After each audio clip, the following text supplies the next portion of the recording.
Il s'agit surtout d'un peintre d'exception, c'est-à-dire Pablo Picasso.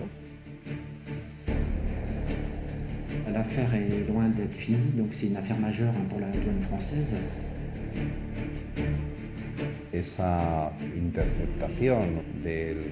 Cette saisie du Picasso peut s'avérer illégale. C'est un tableau d'exception. Un Picasso unique, dénommé Tête de jeune fille, estimé à 25 millions d'euros, saisi cet été par les douaniers corses, aujourd'hui au cœur d'une bataille judiciaire internationale. 31 juillet dernier sur le port de Calvi, mission hors du commun pour les douaniers corses. Sur un majestueux 3 mâts, ils saisissent un Picasso. Le tableau appartient à Jaime Botín, deuxième fortune d'Espagne. On ne peut pas comme ça faire circuler un tableau de maître sans justificatif de propriété et de circulation.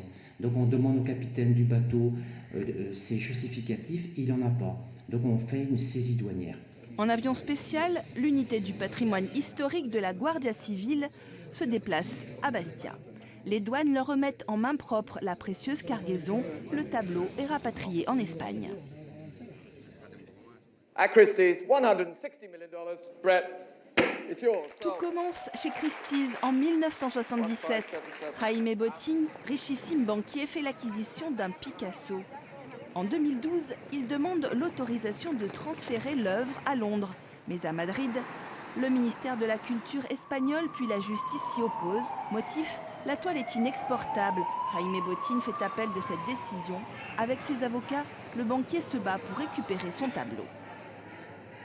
Les douanes corses n'auraient pas dû intervenir et il était important pour nous de venir en Espagne pour voir un petit peu quel était le cours des procédures qui étaient ici. Nous repartons avec un sentiment conforté dans le fait que l'État français a manifestement agi de façon précipitée dans ce dossier, car tant du côté français que du côté espagnol, des procédures sont pendantes et il y a un véritable risque de mise en responsabilité de l'État. Musée de la Reine Sofia, temple de l'art contemporain à Madrid. C'est là que la toile est entreposée dans une pièce tenue secrète. En vedette dans les galeries, Guernica, l'une des œuvres les plus célèbres de Picasso. Pour le musée, il n'y a aucun doute, la toile, Tête de jeune fille, doit être considérée comme un trésor national. La peinture appartient à la période Gossol. C'est une période dans la trajectoire de Picasso qui dure très peu de temps. Il est à Gossol avec sa compagne du moment, Fernande Olivier, seulement de juin à août 1906.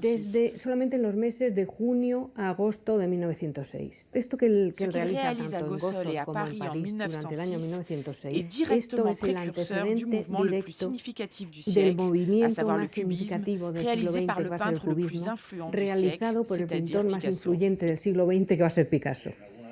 Dali, Picasso, nous sommes dans les locaux de la Guardia Civile. Ici, on traque le trafic d'œuvres d'art. Ces policiers soupçonnent le banquier espagnol d'avoir voulu sortir la toile à bord de son yacht pour la vendre en Suisse. Cette œuvre est un bien culturel. Si elle est sortie d'Espagne illégalement et qu'il s'avère qu'il existe un délit de contrebande, lorsque l'État la récupère, elle devient propriété de l'État espagnol. Trésor national ou pas, c'est le tribunal suprême en Espagne, l'équivalent de la Cour de cassation, qui devra trancher. Pour les avocats espagnols du propriétaire, l'œuvre ne remplit pas les critères d'un bien d'intérêt national. Pour que l'on puisse dire qu'il s'agit d'un trésor national, il faut que l'œuvre réside de façon permanente dans le pays. Si l'œuvre d'art se trouve à l'étranger, c'est la loi du pays où elle se trouve qui s'applique. Un État peut-il s'approprier une œuvre d'art lorsqu'il s'agit d'une propriété privée?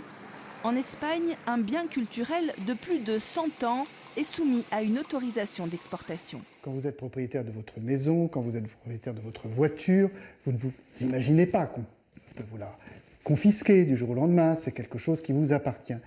Les œuvres d'art, elles ne nous appartiennent jamais vraiment. Elles s'inscrivent, si vous voulez, dans un réseau beaucoup plus vaste, beaucoup plus fondamental qu'un simple droit de propriété, qu'une simple chose banale, normale que l'on peut posséder. Les douanes corses devaient-elles intervenir pour saisir cette œuvre d'art? Pourquoi Le 3 mâts a-t-il fait escale en Corse pour faire transiter le tableau?